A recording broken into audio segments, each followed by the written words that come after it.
따라서 이 세례 요한, 오늘은 세례 요한에 관한 두 번째 말씀입니다.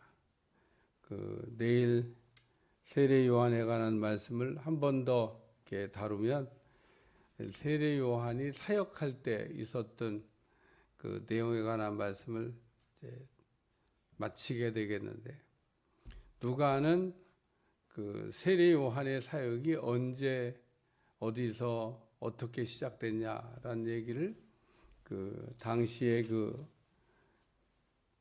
그 나라를 치리하고 있던 사람들을 통해서 이렇게 정리를 했고, 오늘은 이제 요단강가에서 세례를 이렇게 베풀 때 그 세례 받으려고 나오는 무리들에게 했던 말입니다. 세례 요한이 세례 받으려고 나오는 사람들한테 뭐라고 얘기했냐? 독사의 자식들아, 다른 말로 얘기하면 마귀 새끼들아, 누가 너에게 일러 장차올 진노를 피하라. 이 독사의 자식들이라고 하는 이 말은요, 굉장히 험악한 욕이에요. 그냥 일반적인 사람들이 잘 쓰지 않는 그런 아주 당시로서는 험악한 욕과 같은 그런 표현인데, 세례 요한이 그런 말을 이렇게 사용했다는 겁니다. 한마디로 이 세례 받으려고 나오는 사람들한테 독사의 자식들이란 말로 아주 가슴을 찌르는 이야기를 이렇게 했는데, 장차올 진노라고 하는 게 뭐냐면 하나님의 심판을 얘기하는 겁니다. 하나님의 심판이 있다. 오늘 우리가 신앙생활하면서 잊어버리고 사는 것 중에 하나가 하나님의 심판이 있나라고 하는 겁니다.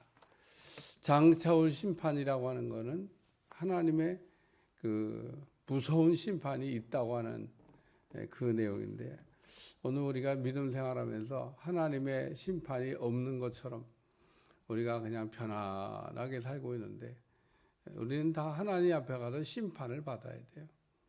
하나님의 심판은 정말 무섭고 두렵고 떨리는 일입니다. 땅에서 살 동안에는 우리가 다 깜빡 잊어버리고 뭐 죽으면 끝이지, 그래서 자기에게 주어진 생을 이렇게 막 마감하는 사람들도 있는데, 오늘 우리가 살아가면서 장차올 심판이 있다고 하는, 하나님 앞에 서야 된다고 하는 생각을 하면 두렵고 떨리는 일입니다. 그 성경의 구약에 보면 이사야가 하나님을 만났을 때 그냥 납죽 엎드렸고, 사도행전 9장에 보면 사도 바울이 하나님을 만났을 때 그냥 또 그때도 납작 이렇게 엎드렸습니다. 자동적으로 엎드리게 돼요. 오늘 왜 빳빳하게 서서 주님을 만나지 못하고 엎드려서 장차올 심판과 같이 하나님의 그 영광의 빛 앞에 우리가 그냥 다 꼬꾸라지게 되어져 있습니다. 오늘 우리는 살아가면서 잊어버리지 말아야 될 내용 중에 하나가 장차올 심판이다. 하나님의 심판이 있다. 그래서 회개하라, 이 말씀 가운데는 장차올 심판을 생각하라고 하는 그런 말씀입니다. 요한계시록에 보면 백보자의 심판이 있다고 하는 얘기를 말씀하고 있습니다. 하나님 앞에 우리가 갔을 때 다 심판을 받아야 된다는 거예요. 심판을 받지 않으면 얼마나 좋을까. 심판받지 않은 사람도 있어요. 근데 오늘 우리는 다 심판을 받아야 됩니다. 어떤 사람이 심판을 안 받는다고 요한계시록이 가르쳐주고 있냐? 순교자. 오늘 신약 성경을 읽다 보면 예수님의 제자 야고보가 첫 번째 순교의 제물이 돼서 순교를 시작을 해서 수많은 사람들이 초대교회 때는 순교를 했는데, 어쨌든 주님을 위하여 살다가 주님 때문에 죽임을 당한 사람들, 그것도 그냥 쉽게 죽임을 당한 게 아니에요. 얼마나 모진 어려움을 겪고 죽임을 당했을 때, 그런 순교자들에게 하나님이 둘째 사망의 해가 없다고 말씀하셨으니까 하나님의 심판을 면하게 한다. 최고의 영광이죠. 그러나 모든 사람들, 우리가 순교라고 하는 게 아무나 할 수 있는 일이 아니기 때문에 그 모든 사람들은 하나님의 심판을, 땅에서 그렇게 모진 고통을 받았는데 하나님 앞에 가서 또 영광을 얻어야 되지 않겠어요?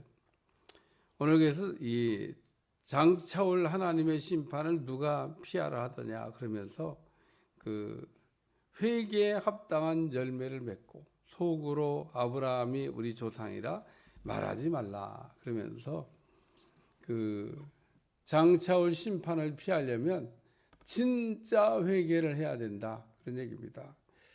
회개를 우리가 하는데 그 진짜 회개를 하지 않냐고 반쪽 회개를 할 때가 있습니다. 그 회는 했는데 개는 없어요. 그러니까 눈물 뚝뚝뚝 막 흘리는 거 보면 아이고 회개를 잘하나 보다 그러는데 눈물 뚝뚝 흘리는 것만 가지고는 반쪽 회개가 되는 겁니다. 그 다음에는 방향을 바꿔야 돼요. 오늘 우리가 잘못된 것을 우리가 깨달았다 그러면 잘못된 것으로부터 손을 씻어야 그래야 비로소 회개가 되는데요. 오늘 우리는 그냥 잘못했다고 하는 그 고백 하나로 모든 회개가 다 정산된 것처럼 이렇게 생각을 할 때가 있습니다. 그러나 오늘 진짜 회개는 회개를 했다 그러면은 회개의 열매도 있어야 된다 그런 얘기입니다. 그래서 진짜 회개는 회와 개가 그게 다 될 때 그게 진짜 회개입니다. 바리새인들도 보면 회개를 했겠죠. 바리새인도 보면 신앙생활하는 사람이었는데 회개를 안 했겠어요. 근데 바리새인들은 겉으로만 회개하고 속으로는 회개를 안 했어요. 그 얘기를 지금 하고 있는 겁니다. 회개에 합당한 열매를 맺고 속으로는 아브라함이 우리 조상이라 말하지 말라. 겉으로는 회개를 해서 남들이 보면 다 회개 다 한 것처럼 보이는데 속으로는 회개한 게 없다 그런 얘기입니다. 그러니까 우리는 겉과 속이 다 회개를 해야 되는데 바리새인들은 겉만 회개하고 속은 회개를 하지 않았다. 그래서 오늘 우리는 겉으로 회개하는 것도 중요하지만 속으로 회개하는 것도 중요하다라는 얘기를 말씀하고 있습니다. 그리고 회개를 이게 했다 그러면은 회개의 열매가 있어야 된다. 그래서 지금 사람들이 이제 특히 요한이 회개에 대한 이야기를 하니까 그러면 우리가 무엇을 하리까 이렇게 물어보니까 옷도 버리는 자는 옷을 나누고 먹을 것이 있는 자도 그렇게 하라. 그래서 첫 번째 주신 말씀은 가진 것을 나누라고 하는 말씀입니다. 오늘 우리가 제일 못하는 것 중에 하나가 나누는 겁니다. 오늘 우리는 나누는 걸 잘해야 되는데 주라 그리하면 누르고 흔들어 넘치도록 너에게 주리라 말씀하셨는데 오늘 우리가 주는 거에 이렇게 인색한, 그래서 성경은 우리에게 말씀하기를 회개를 했다 그러면 그 주는 거에 대한 회개가 돼야 진짜 회개다. 누가 그래서 아마 스펄전 목사가 그 얘기했을 거예요. 주머니가 회개하지 않는 회개는 진정한 회개가 아니다. 회개는 했는데 주머니가 회개를 안 해요. 회개를 했다 그러면 주머니를 열어야 되는데 오늘 여기 옷두벌이 있는 자, 먹을 양식이 있는 자. 당시에는 옷이 귀했어요. 당시에는 먹는 게 귀했습니다. 오늘날도 어떤 나라에 보면 먹는 게 귀한 나라가 있습니다. 우리는 그냥 먹는 게 흔한 시대를 지금 살고 있어서 언제 우리에게 그렇게 먹을 게 없었던 시절이 있었나. 근데 아직도 살아있는 우리 세대 가운데 먹는 게 넉넉하지 않았던 그런 시대가 있었습니다. 요즘 아이들은 그런 거 몰라요. 그냥 지천에 먹는 게 널려 있는데 먹는 게 뭐가 왜 못 먹고 굶었다고 그러고 소설 같은 이야기를 듣게 되는 거죠. 뭐 드라마에서나 뭐 볼까? 실제 우리의 삶에서는 볼 수가 없습니다. 그러니까 근데 예수님 당시나 지금도 또 어떤 나라에는 먹는 게 또 입는 게 잘 안 되는 나라가 있습니다.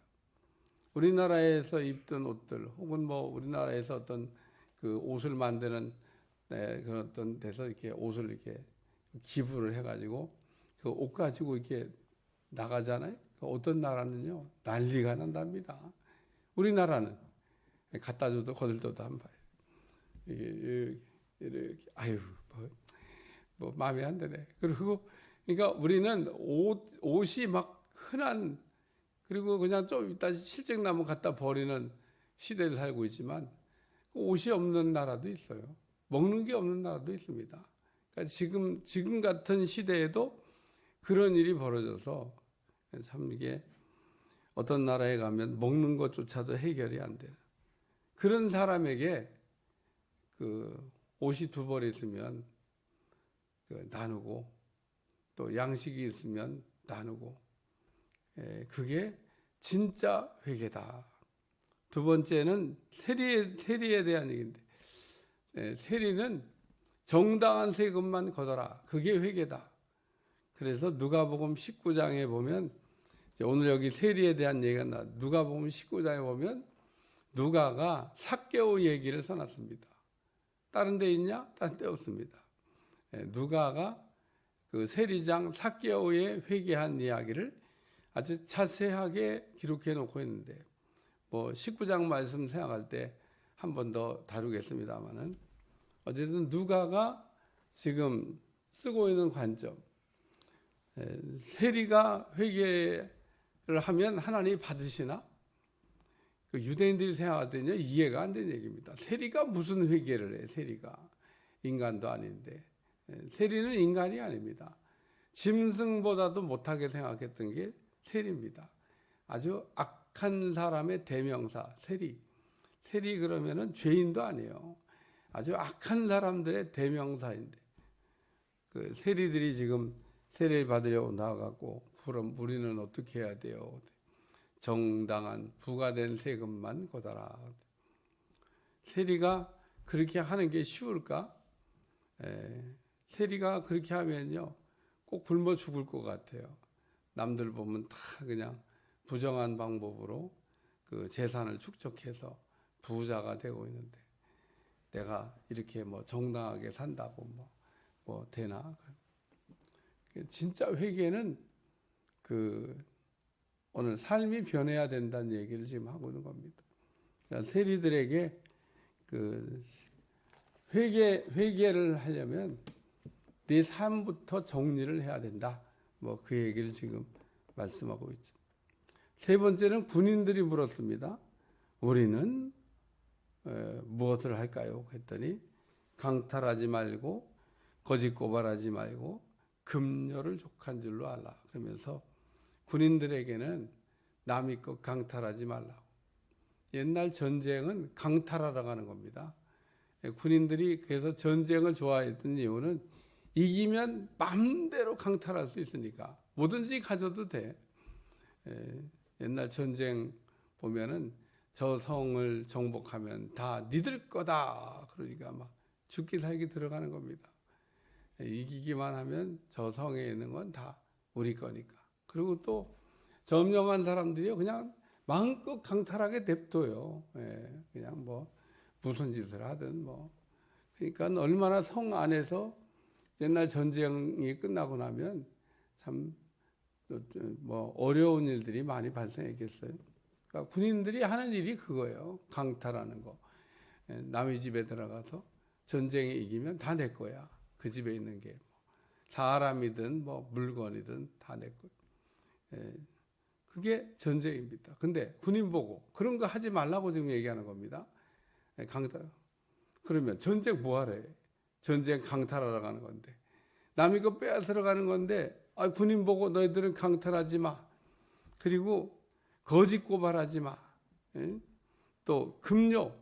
군인들도 이제 받는 금료가 있는데 급료를 족한 줄로 알라. 그러니까 오늘 세례 요한이 이렇게 얘기한 얘기를 듣고 지금 그 풍족하게 있는 부자나 혹은 세리나 군인들이 알아들었을까? 이게 그러면 결론적으로 얘기하면 회개를 했다 그러면은 회개에 합당한 열매를 맺는 거다, 그런 얘기입니다. 그러니까 오늘 우리가 하나님 앞에 회개를 할 때는 잘못된 거를 뉘우치는 일도 있어야 되지만 내가 그동안 잘못해왔던 것에 대한 청산 내지는 삶의 변화가 있어야 그게 진정한 회개다라는 얘기를 하면서 세례 요한이 예수님을 만나려면 또 오실 메시아를 우리가 기다리려면 회개하고 기다려야 된다. 그런 사람에게 예수님이 천국이 되는 거다. 그러면서 세례 요한이 사람들로 하여금 진짜 회개를 하도록, 가짜 회개 말고 뒤집어지지 않은 전병처럼 반쪽만 혹은 뭐 반쪽도 아닌 그냥 아예 온전하게 회개하지 않는 그런 삶이 아니라 우리가 하나님 앞에서 앞뒤가 다 익은 전병처럼 온전한 회개를 통해서 하나님을 만날 수 있는 준비를 철저하게 하라, 그런 얘기입니다. 10처녀에 비유해서 지혜가 없는 5처녀가 신랑을 기다리다가 신랑을 맞이하지 못했는데 남 얘기 아닙니다. 오늘 우리는 다 신랑을 기다리는 10처녀와 같은 사람들입니다. 여기 신랑 안 기다린 사람이 어디 있어요? 오늘날 많은 사람들이 교회에 나가서 교회의 자리를 차지하고 앉아있는 사람들은 다 신랑을 기다리는 신부 같은 사람들인 겁니다. 근데 그 중에 어떤 사람은 신랑이 온다 그럴 때 맞이할 수 있을 거고 어떤 사람은 신랑이 온다 그럴 때 맞이할 수 없는 사람이 있을 거라는 겁니다. 어떤 사람이 신랑이 온다 그럴 때 맞이할 수 없을까? 예복을 입지 않은 사람, 옷을 갈아입지 않은 사람은 신랑을 맞이할 수가 없어요. 그러니까 오늘 신랑을 우리가 맞이했다고 다 들어가는 게 아니고 신부는 신부가 입어야 될 옷이 있고 신부는 신부가 들고 있어야 될 등이 있고 기름이 있는데 그런 것들이 철저하게 잘 준비되어 있어야 주님을 맞이할 수가 있다는 겁니다. 주님은 언제든지 우리에게 찾아오시려고 준비를 다 하셨어요. 오늘 우리가 신랑 대신 예수님이 찾아오는 것을 맞이할 준비가 안 돼 있어서 그런 거지. 그러니까 우리 주님은 신방 준비가 다 돼 있는데 우리는 그러면 신방 받을 준비가 다 돼 있냐, 그런 얘기입니다. 저는 목회하다가 경험한 건데 대신방이 공지가 되고 대신방 하는 기간이에요. 제가 부목사 때 일입니다. 내가 여기서 목회할 때는 뭐 그런 일 없었는데. 그러니까 대신방이니까 다 순장이 다 공지하고 뭐 몇 시에 간다 그러고 다 해놨을 거 아니에요. 근데 갔더니 그때 자고 있어. 자고 있어. 신방 갔다 그러니까 마당에 세워놓고 안에서 난리가 났습니다. 우르릉 쾅쾅 뭐. 그때 막 이불 개고 뭐 난리가 난 거죠. 한참 기다리니까 들어오라고 그래. 급히 이불을 집어넣나 보지. 들어갔는데 또 쏟아져 내려. 부르릉. 참 예배드리다가 얼마나 참 그냥 아무 일도 없는 것처럼 그냥 편안하게 예배드리고 왔지만 지금 생각해봐도 그러니까 얼마나 우리가 예수님 맞을 준비가 잘 돼 있나 이런 생각을 이렇게 좀 해봐야 된다는 겁니다. 주님을 우리가 맞이하려면 뭐를 해야 되냐? 회개를 잘 해야 된다는 겁니다. 회개를 했으면 회개에 합당한 열매. 나는 어떤 거를 정리를 해야 될까? 오늘 여기에는 부자에게 또 세리에게 군인들에게 지금 한 얘기지만 아니 예수님 당시에 옷도 버리는 사람이 어디 있어요? 다 옷 한 벌 갖고 사는 거지. 옷도 버리 있다는 얘기는요. 부자인 거예요, 부자. 아니 먹을 게 그냥 하루하루 양식 근근히 사는데 먹을 양식을 쌓아놨다고 하냐? 이거 부자 얘기하는 겁니다. 부자. 그러니까 부자나 세리나 군인들 대표적으로 얘기했는데 오늘 우리가 진짜 회개를 통해서 우리 주님을 만날 수 있는 종들이 되시기를 축원합니다. 기도하겠습니다. 하나님, 오늘도 회개에 관한 말씀을 들으면서 우리가 입으로만 회개하는 게 아니라 진심으로 회개하고 주님 맞을 준비를 할 수 있도록 축복해 주옵소서. 예수님의 이름으로 기도하옵나이다. 아멘.